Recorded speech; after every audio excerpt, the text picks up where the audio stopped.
Well, here we are. It is March 25th, 2024, and in this video we're going to talk a bit about the results from the Christie's live Japanese sale and the fine Chinese works of art, or important Chinese works of art.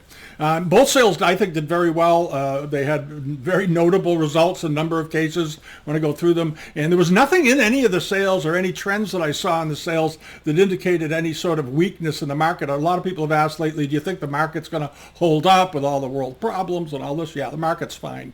The Chinese art market seems to be very resilient, and a number of things did exceptionally well, even after having sold not long ago, within the last 10 years. So they resold and did well, and we're going to get into those, okay?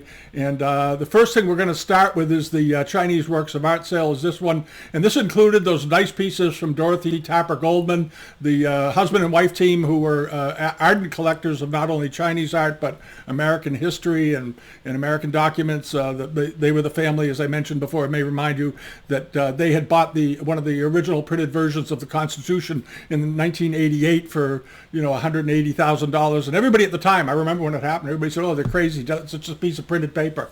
And it sold a couple of years ago for $44 million. So when people have the vision to see what's important and undervalued and not recognized enough in the market, and you would think the Constitution would be recognized in the market as being pretty important.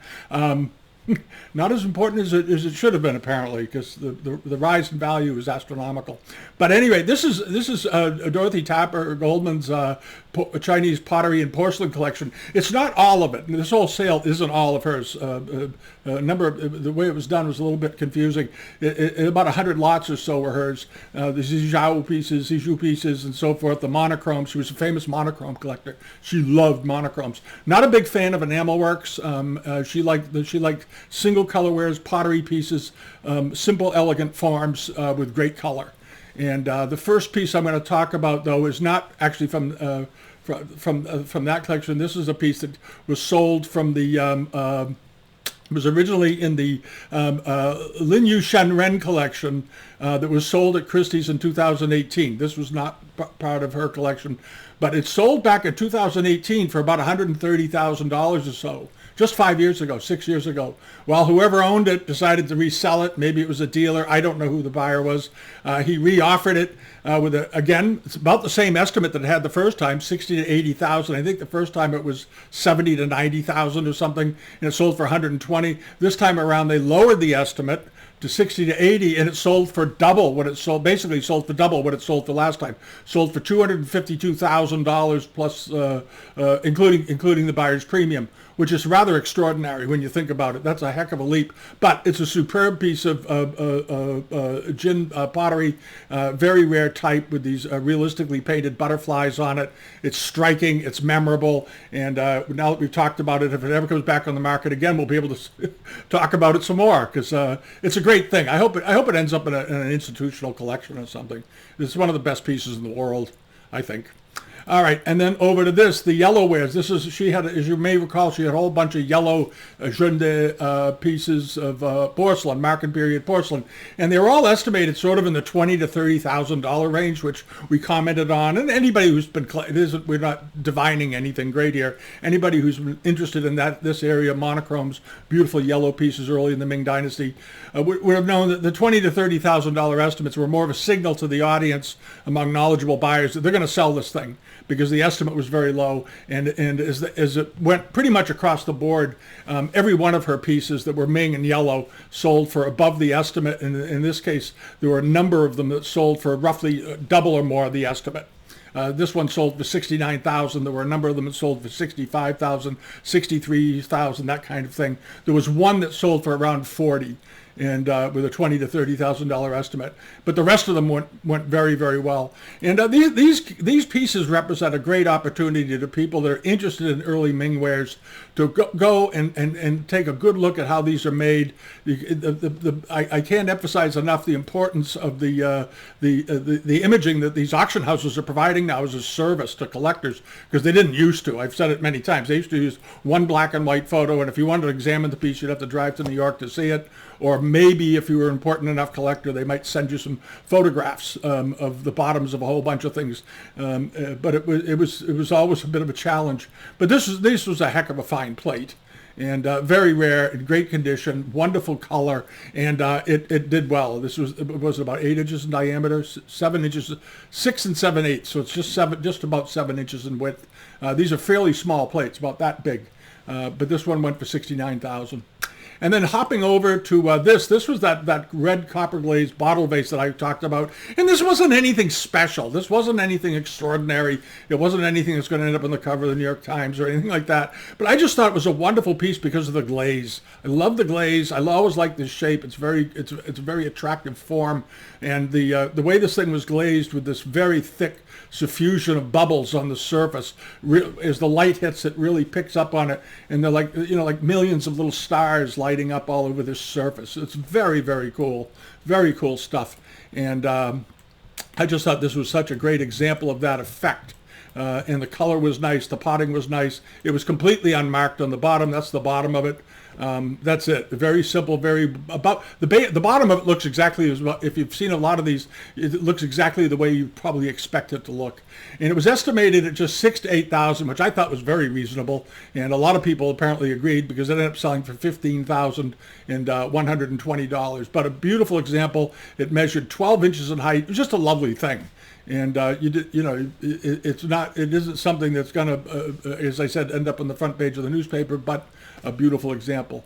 And then over to this, the little bronze zoomorphic water dropper, the turtle. I love this thing. This was great. It came from a nice collection. I thought I talked about it a bit just because I like the form so much, and I love the patina on it, and I love the expression on his face, and the little gilt splash stopper on his back. Just a charming thing. And this isn't big. This is only an inch or two long, a couple inches long, as I recall.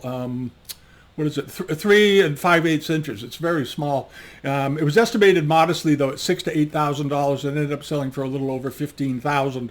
Again, I think because it just has that innate appeal to it that anybody who loves bronzes is going to see this and say, yeah, that's a great thing. You can put it right in your pocket and take it home with you. It's a nifty thing. And then this, the ghee foliate dish, again, very rare bird. These do not turn up often. This one also came from the Linyu Shunren collection in Japan. There's a whole bunch of exhibition histories for this. And this is a very small dish, 5.5 inches in diameter. This isn't a big object. But it's spectacular quality, Sung Dynasty, and I know a lot of you love this stuff. The problem, of course, is that there are just so many copies and fakes of these on the market. It's gotten ridiculous, and this is a real one. And they provided some great pictures here. You can really pull in and see the double crackle, the gold thread crackle, and the black crackle. And you can actually, this photo is so clear, you can actually see the thickness, get a sense of the thickness of the glaze, because you can see some bubbles appearing between the object floating in the glaze itself.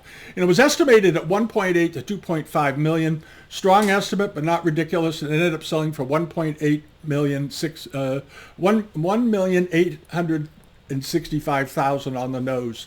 A great thing, And if you love this kind of porcelain, keep some photographs of this. This is an exceptional piece of Gware. And then over to this, the water bucket. We talked about this a lot just because I thought the form was extremely rare and interesting. It was a water bucket, and it wasn't made in the Longquan kilns, of course, because it was long gone.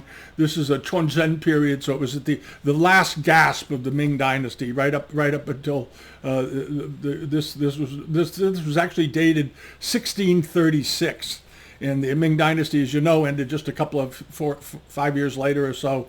And this was produced in that time. And when you examine this and look at the quality of the work, and you can take into context the period and everything that was going on, no surprise this ended up in a Japanese collection, of course, because it's a water bucket. Great for the tea ceremony. But this was an outstanding piece, dated on the bottom. Just had everything going for it. $8,000 to $12,000, and I don't think this was a big price. $15,120. Some of the other celadons that they had in this little area before, or slightly after this one, didn't do that well because I don't think they were all that interesting. I thought this one was very interesting, and of course it comes with a Japanese lacquer box. There's no other history given for it other than that. clearly a rare thing. But if you're a collector of late Ming and transitional wares and early Qing wares, this would be like one of the great things. And as I said, sometimes when things turn up that you haven't seen or aren't comps for, like if you saw the preview or saw it in the catalog and decided to go look it up, you're going to have a hard time finding another one of these. As I've said many times, some collectors and dealers, if they can't find it somewhere else with a price to guide them, to give them courage, they just don't take part in it and they don't chase it, which is a really short-sighted way to collect. You should, as a dealer and a collector, you should be buying what really speaks out to you and paying what you think is reasonable, not what somebody else might have paid for it 5 years ago or 10 years ago. Because as we saw with the example of this piece, the Zhizhou piece, was estimated at 60 to 80 5 years ago when it sold and went for 130,000. They re-estimated it at the same price, and did it suddenly sell for that price? No, it sold for 252,000. So it went up. So you got to buy with your gut a little bit, I think, and I think whoever bought with his gut, I hope, or maybe it's a Japanese teaware guy, but this was a great thing, I think. All right, and then over to this, the copper red peach bloom type cup. I thought the estimate was very reasonable. I thought the little cup was very small, a couple of inches, but extremely unusual, very pretty. Yongchen, American period. There's the bottom of it. But I just love the green, how they used the copper to I think this green was due to the copper, and the temperature went a little bit off, and it turned the areas that should have been pink green, which happens with copper oxide on porcelain, but then where it was thicker and didn't react quite the same, up around the rim and down around the foot, ended up with a unique appearance, very unique and unusual appearance, and people stepped up for this one. It was estimated at 20 to 30, sold for $103,000. But not a huge surprise. It's rare. Think about it. It's rare. It's unusual. Maybe you can find. You might be able to find others similar to this, because they did produce a good number of these, and a lot of them are in the Palace collection. Well, in the Beijing collection and in the Taiwan collection, the National Palace and the Palace collection.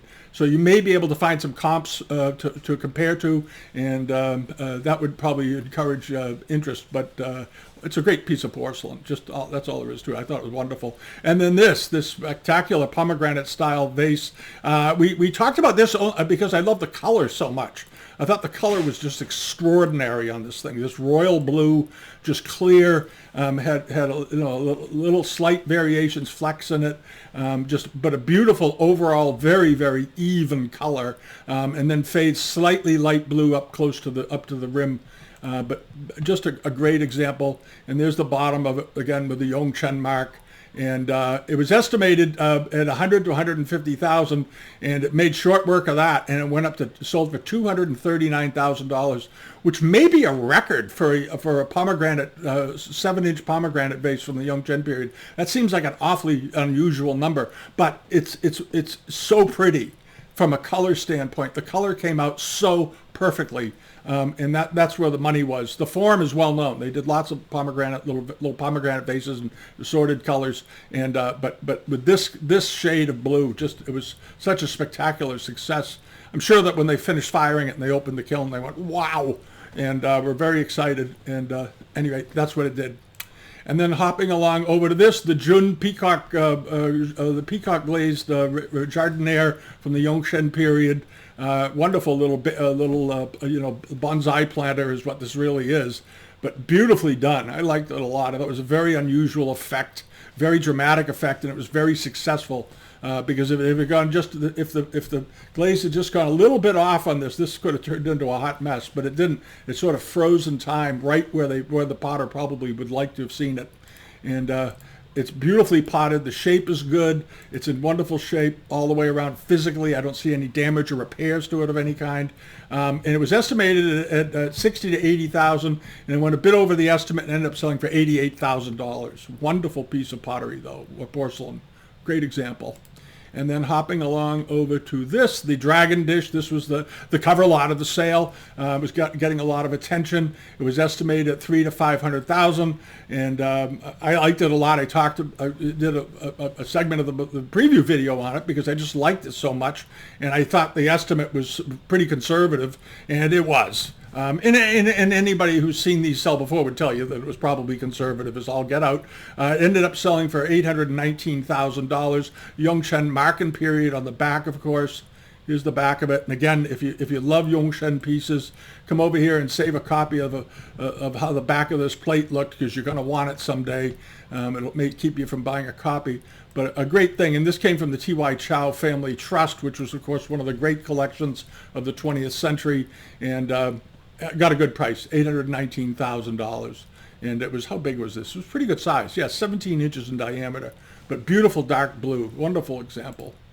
And very much the epitome of the the Qinlong or the Qing dragon, the way he was drawn, very dramatic. And then this, the very finely enameled Milrose peony bowl. I had seen this and I didn't quite understand the estimate because this enameling looked awfully good to me. Thought it was very, very nice, all the way down, beautifully shaded, soft pinks, soft yellows, nice greens, well outlined, very precisely drawn inside the lines, had everything going for it. And then, of course, it's marked on the bottom. Now, they may have lowered the estimate because it had some sort of a flaw in the mark, maybe. I'm not sure. But the bidders didn't care one bit. This thing was off to the races. It was estimated at $10,000 to $20,000, ended up selling for $163,000. But it also, because it was so beautifully painted, very elegant, and excellent selection of colors all the way down. The bowl only measured 5.5 inches in diameter. It was originally sold by the Yamanaka company back probably up before the U.S. entrance into World War II, of course. So because they were put out of business by the federal government in America, but it probably sold by them in the 1920s or 30s. And then it went off to Park Benet Galleries in 1944. Okay, so they auctioned it off during the war, and then it went into the Georgi collection, and then it remained in the family. He died in 1973. It remained in the family, got passed down, and I guess they decided to sell it. And it did extremely well. They should be very pleased with that result. But very fine quality. Very fine quality. And then we got to this. This was that Zeton mirror and stand the setup that I like so much. It wasn't enormous. This was, in the photograph, it reads like a giant piece of furniture in a room. It was only 3 or so feet tall and maybe 4 feet wide or something. It wasn't a very, very big piece, but it was made of Zeton wood, and it was superbly carved. I went on and on and on, you may recall, about the carving, just because it was so well done. Just absolutely stunning quality all the way around. And it hadn't been on the market. As I recall, this had been off the market a long time. But just, you don't see many things in Zeton. And you don't see many pieces this big in Zeton. And I have to think that if you had just one of these panels, this center panel with the dragon, or even these side panels, it would be very, very valuable. You sort of have to break it down by its elements, because occasionally these individual panels like these do turn up in the market, and they do very well. Well, this was estimated at $80,000 to $120,000, and it sold for $277,000. Got a lot of interest. It was in the, let's see here, the only provenance is Frank Fennell and Marie Heinemann, and she died in 1980. The collection was acquired before 1939 and came down by descent within the family. So it was bought back in those glorious days when there was lots of Chinese stuff around and it wasn't much respected in the West as far as value goes. So I'm sure back in 1920 or 1930, this thing, this wonderful thing was probably bought for under $1,000, probably maybe under $500. You don't know. There were some awfully good bargains back then, and this was an amazing thing. I can see why they have hung on to it for 100 years almost. And then this, the bronze of the seated Luohan Southern Sung, and he's perched on a plinth that was made for him. It's a very nice setup. Love the way it's doing. The folds of the robes of this were great. Loved the facial expression. Loved the patina. All of it. It was just a great looking thing. And it was estimated at $500,000 to $700,000. Had a good estimate on a heavy estimate, but it's 33 inches tall, so it's pretty good size. And in the end, how to do it brought 567,000, sort of towards the low end of the estimate, but the estimate was pretty aggressive, so you have to sort of take that into account. As you all know, I'm an advocate for low estimates, low reserves, sell the stuff, create a buzz, and go from there. All right, so that sort of wraps up the Chinese sale. There were many other lots in here that were of interest. We talked about some others as well, but by and large, the wholesale did well. But if you want to see it, just go over to Christie's, hit the results tab, and you can go down the whole page, and you can see how Blanc de Chine is doing. The Blanc de Chine did very, very well in general. And there's some of the yellow pieces. Yellow, of course, is a very popular color among porcelain collectors, so all of it did very, very well. There was this great-looking Guan-type shell form washer dated as 18th century. It was estimated at just 5,000 to 7,000, and some people obviously loved it, or maybe they found one similar to it in a major collection. Ended up selling for $44,000. This piece right here, and there's lots of little surprises in here. It's worth going through. Always worth going through. And after the sales are over, it's a very good idea to go back and hop through them and see what did what. All right, and then over here, the Japanese and Korean works of art at Christie's was awfully good too. And what was really interesting was I was very curious to see how it would do. There was a lot at the beginning and the front end of the sale. There was some very, very fine contemporary Japanese art, which is a very strong market.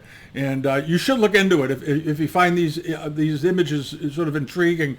I like these Hiroshis on the side here. This one and this one are very much sort of in the black and white school of what's the American,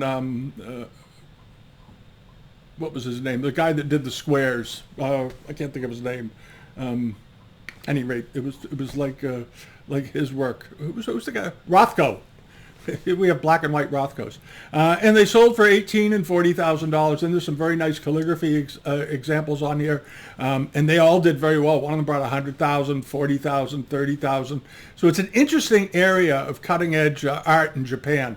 And I think there's some gas coming in that market, some power, because it does seem to be rising. I've noticed it rising over the last few years. You may remember that giant wood carving, the two perched wood carvings that were done by a contemporary Japanese carver. They did fantastically well, $250,000, $150,000. They did very, very well. And he's a middle, he's a guy in his 40s or early 50s. But getting along down into this sale, there were some great results, and I'm going to hop through them. The first thing I want to mention, just because it was the last thing I looked at before I put this up, is the Korean vase with the tiger on it. And we talked about this because it was authenticated by Asakawa Noritaka, who was he and his brother were Japanese dealers who went to Korea, and they became, back in the 1900, 1910, they became renowned experts on Korean pottery and porcelain and authenticators. They were really good, and they would identify and date and catalog and all that pieces, and they had worked with this piece apparently. It was estimated at $70,000 to $90,000. It did very well. It brought $88,200 for this bottle vase. And these aren't huge. This was 9 inches tall. But the Korean market was very hit or miss this time around, as it always has been lately. But the interesting and unusual pieces seem to do very good. They do very, very well. So on we go. And then there was this, the big dog. This was the Hokusai series, 36 prints. It was the entire set, and in it, of course, is the storm below the mountain here. There's the Japanese and the Great Wave. There was some very memorable pieces in here. This was one of his most famous scenes. It was 36 views of Mount Fuji, and it did fantastically well. The sale, these brought $3.5 million for the lot. $3,559,000 with a $3 to $5 million estimate. The estimate was very strong. I thought it was a little aggressive, but it's hard to say what's aggressive and what isn't with this stuff because you don't know when it's coming on the market. And keeping in mind that a big chunk of the power in this lot, of course, was the Great Wave and this storm below the clouds on the lower part. I forget the full name of this, but it's called the storm Storm Beneath the Mountain or something is the name of this print. It's a famous print. You did two of the somewhat similar, this one and the one on the left. And the Great Wave, they had a Great Wave in this sale also. And that alone sold for $669,000, which is sort of the price range for these. A copy that isn't great in great condition might sell for $250,000 to $400,000. And then there's this one that in good condition sells for $500,000 to $700,000. And the Mount Fuji on the right here. Mount Fuji is in the background of the Great Wave. It's right there, in case you're wondering why it's in the Great Wave series. And then this one, and there was another in this sale also, and that sold for $219,000 or $225,000, somewhere around in there. So you have $1 million in value just from those two prints out of the 36. And then you have the rest, and they're all varying values from 80 to probably 150,000 each. So there you go, 3.5 million. And then over to this, the Namakawa Yatsu Yuki Cloisonné vase that we talked about. There's this little double gourd upper section. I thought this was just such a great example. And he was, of course, the most famous, I think, without a doubt, the most important Japanese cloisonné maker of the Meiji period. And he did this. And if you look at these very carefully, the flawless wiring, the flawless colors, the flawless form, and no errors in the enamels, just everything is perfect. And this is what he was, of course, very, very well known for. And I was very curious to see how this would do, because some of these cloisonné pieces have been a little soft over the last few years. Well, this was estimated at $35,000 to $50,000, and I guess Namakawa Yatsu Yuki's legacy is secured. This sold for almost $90,000, $88,200. I thought it might. I just found it so striking that somebody with a huge amount of money that collects these things is just going to have to own this thing no matter what. And they got it. There wasn't a lot of history. It was acquired by the current owner's grandfather, which means it was acquired back probably prior to or just immediately after World War II, and has been in the family ever since. And somebody's decided to finally sell it. So there we go. And then this. Now this is sort of a strange situation. This is the vase that was. This is the same vase that was sold in the Christie sale here. This has been up twice. So I want to explain this. This vase here. This is the auction from a few years ago when this was in the it was the Irving collection, number 3801. And it sold. This is something going the other way and I can't explain it really. It sold in May of 2019 for $156,000. Great, and then it was reoffered here 4 years later. Maybe they had to sell it. I don't know what was going on with it. I don't know what happened here. But at any rate, it was reoffered again with a similar estimate, $7,000 to $9,000. The last time it was $8,000 to $12,000 or something. And it only sold for $16,380. And that's a giant. That's a 90% drop from what it had sold for just 4 years ago. Just about 90%. And I don't know why. I'd be real curious if any of you out there know why. It's one of those mysteries of the art world. I thought it was just as, if a thing is worth $156,000 and beautiful 4 years ago, why is it not this time around? I don't know. Maybe some of the money was going to help an institution that the Irvings had bequeathed, and a few benefactors got together and decided to go hog wild. I have no idea what happened, but there's something odd to this. This doesn't make sense, unless there was some other underlying financial reason to drive it up so high. Because I thought the $156,000 was very strong, but I also thought it was a great one-of-a-kind thing. Who knows? Who knows what happened? But something happened here, and it caused a 90% drop in the value of that. So it's one of those things. Anyway, that's a sort of a quick look through it. Oh, the last thing, the iron head. I meant to mention this, the Goyo iron head of Buddha. I just like this Buddha. I liked his face. It was very plump and happy. He's just sitting there like he's taking a nap, just sort of content. But beautiful surface, nicely cast. And you don't see a lot of iron in Buddha art. You do see it; it's around, but not a lot, not like bronze. And it was estimated at $15,000 to $25,000, and it did fine. It brought $25,200. It hit the high end of just a hair over, a couple $100 over the high estimate. But a beautiful casting, beautifully presented, and something that I think anybody who enjoys a Buddhist art would love having in their house. So there you are. All right, that's it. Make a comment if you got anything at the sale. Let me know. Leave a comment below. Anything you think I should have talked about, let me know. We'll maybe revisit it. And that's it. Subscribe if you haven't, and we'll be back later this week with some other videos. We got some other results to talk about. And so far, though, I think it's all been good. I think it's all done very well. All right. Bye-bye.